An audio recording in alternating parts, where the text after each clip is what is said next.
The relationship between United States of America and Bahrain spans over a century. When the missionaries first came and established the American Mission Hospital, the school, and the church, this relationship was fortified in 1971 and has continued to grow stronger with economic, social, and cultural exchanges. Today we're at the residence of the American Ambassador, His Excellency Stephen Bondy, to talk about these and more.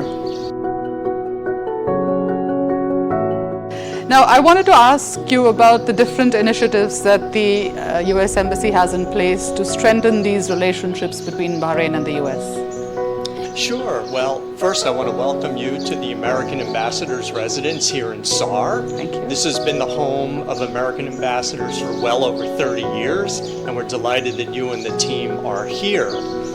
Now, with regard to the US-Bahrain relationship, it is a very strong, a very broad, and a very deep relationship, and it keeps growing every day. You mentioned that it's a historic relationship, and it absolutely is. It goes back to 1892, when American missionaries from my home state of New Jersey first came to Bahrain. And then another important date is 1932, when the Standard Oil Company of California found the first productive quantities of oil here in Bahrain. And then 1947, when the United States Navy first established a presence here. Since then, it's really taken off. So, Your Excellency, I wanted to know about the excellent programs that you had, the local exchange programs, the grant programs, these initiatives that you keep doing with the embassy. Can you tell us a little bit more?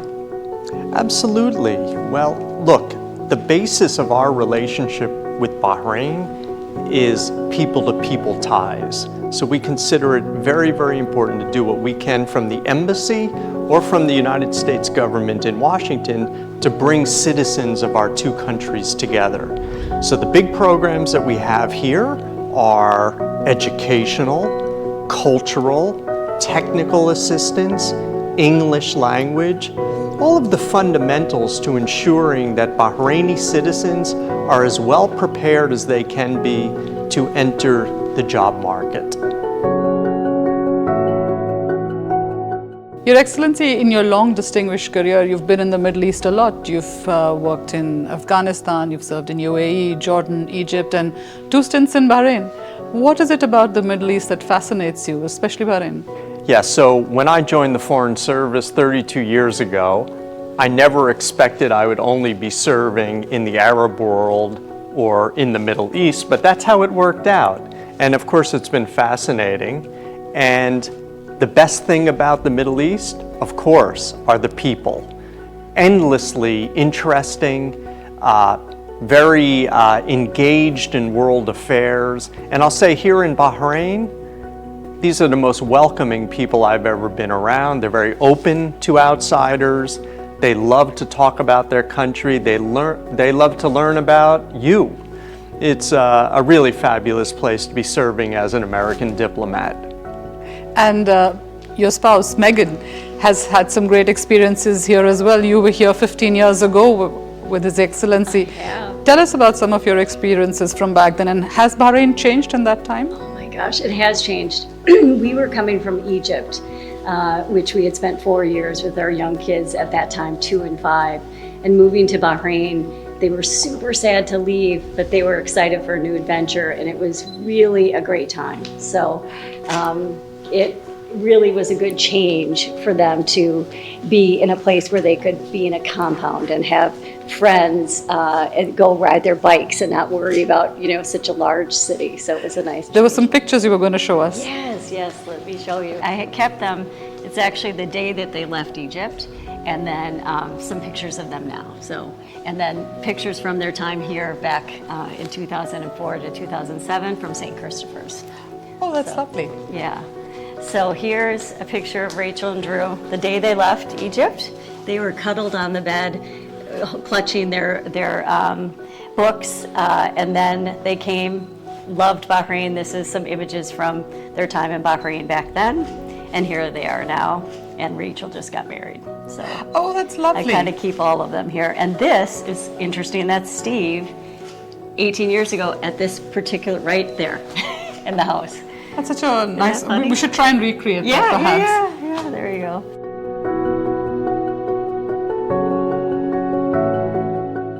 But let me show you a really incredible quilt that my 85-year-old aunt made for Steve.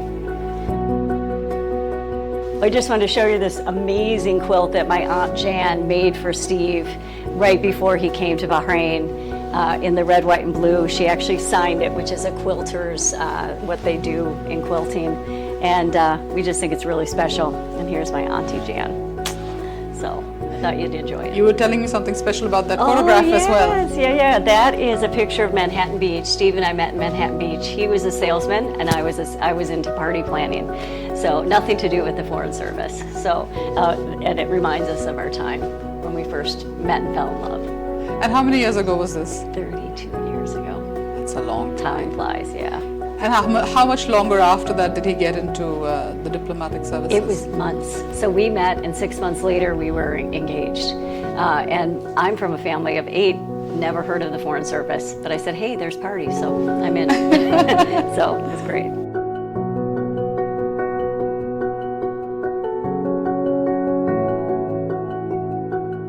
So, Your Excellency, I was here a couple of days back where you had the Brassaholics concert, and I saw you in your groove. You were dancing and having a lot of fun. Is that what music does to you? Do you like music?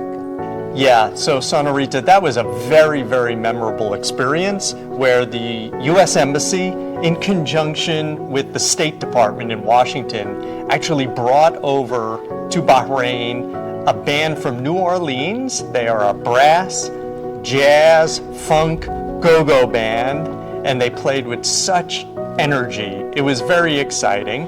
We were in consultations with the Bahrain Authority for Culture and Antiquities, BACA, and they allowed the band, the Brassaholics, to play at the Spring of Culture Festival. And I think it was the first time ever that people were dancing in the cultural hall by the museum. Oh, we have a special guest. Bailey! Come! That's a lovely outfit. Do you want to see what's written on it? So this is the ambassadoodle outfit, and it is modeled after Wonder Woman. I was going to say that it's very Wonder Woman-like, and she's a really pretty poodle. And she's very, very patient with the crazy things that we do to her. How long has she been with you? So we've had Bailey for 13 years, actually. A little bit old for a dog, but she's lived in the United States. She lived in Abu Dhabi with us for 3 years, and now she's here in Bahrain as well. So she's very international. She's a star, I must say that. Tell us about this painting here. It's also a brass band, if I'm not wrong. You are exactly right. So the thing is that the State Department will organize an art exhibition for ambassadors to display in their residences. So you'll see the art all around this room has been donated by the artists to display for the years that we are here in Bahrain. And this one in particular really means a lot to me because of my love of jazz music and brass music. And to me, this is a group you would see that 10 times a day in New Orleans, in Louisiana, and I think it communicates a really important aspect of American culture. So why don't you take us around your beautiful home? I can see many, many paintings, and tell us what's special about each of them. I would love to. So the artwork that we have here in the residence is based upon 3 themes. Number 1, it's abstract. Number 2, it's oriented towards water. And the 3rd theme is jazz music. So these are things that we think really do relate to Bahrain, in particular the water. And here you'll see 2 pieces that are done by an artist named Shel Rummel. And they are very abstract, as you can see, but I think they also communicate the power and the beauty of water here we are in Bahrain surrounded by water. We think it's very appropriate. Another part of the collection, which actually are photographs rather than paintings, but these are historical and they are very meaningful to me. So the US government back in the 50s and 60s would send some of the world's greatest jazz musicians to travel the world. So we have 4 photographs here of Louis Armstrong and 2 photographs of Dizzy Gillespie when they were on what's called the Jazz Ambassadors Tour. It's very nice. They're placed in the iconic locations around the world, and you can make out immediately where they are and what they're up to. They're beautiful photographs, and Yes, they tie into your whole love of jazz music. absolutely. Okay, so this painting is depicting a classic seashore scene, and we actually know the artist. We met her in the state of Delaware. Her name is Eileen Olson, and I think it's just classic.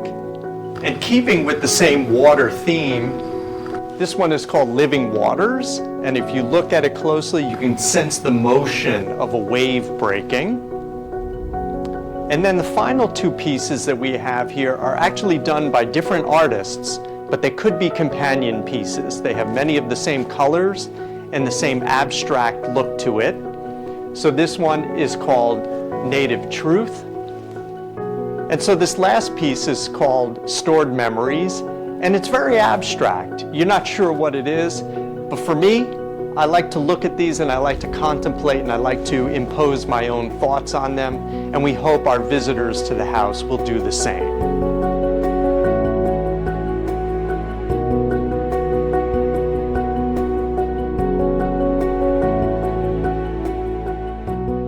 Your Excellency, you've been to so many locations. Have your food preferences changed? Is there a particular cuisine that you prefer? And especially in Bahraini food, is there a dish that you like?